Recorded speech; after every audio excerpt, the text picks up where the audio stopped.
Mais ce n'est pas rien quand même, n'être libre et égaux en droit. Égaux en droit, mais ça veut dire quoi?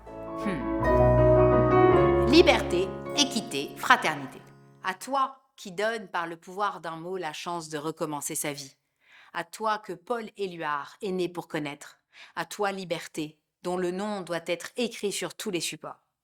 À toi liberté et à tes deux cousines, égalité et fraternité, qui sont à jamais devisées sous notre drapeau français. Avec ton grand principe du gouvernement du peuple, par le peuple et pour le peuple, tu inspires à travers le monde, car chez nous, tous les hommes naissent libres et égaux en droit. Mais ce n'est pas rien quand même, naître libre et égaux en droit. Égaux en droit, mais ça veut dire quoi? Vaste sujet politique.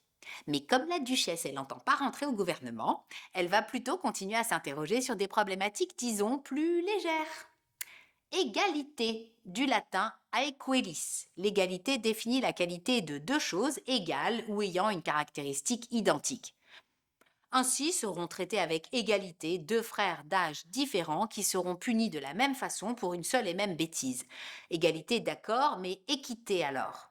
Équité, principe selon lequel chacun peut prétendre à un traitement juste, égalitaire et raisonnable. Ouais, égalité, équité, j'hésite encore. Alors, l'exemple classique pour comprendre consiste à imaginer trois personnes de taille différentes qui regardent un match de cricket. Et pourquoi pas, j'avais pas envie de match de football. Derrière une barrière.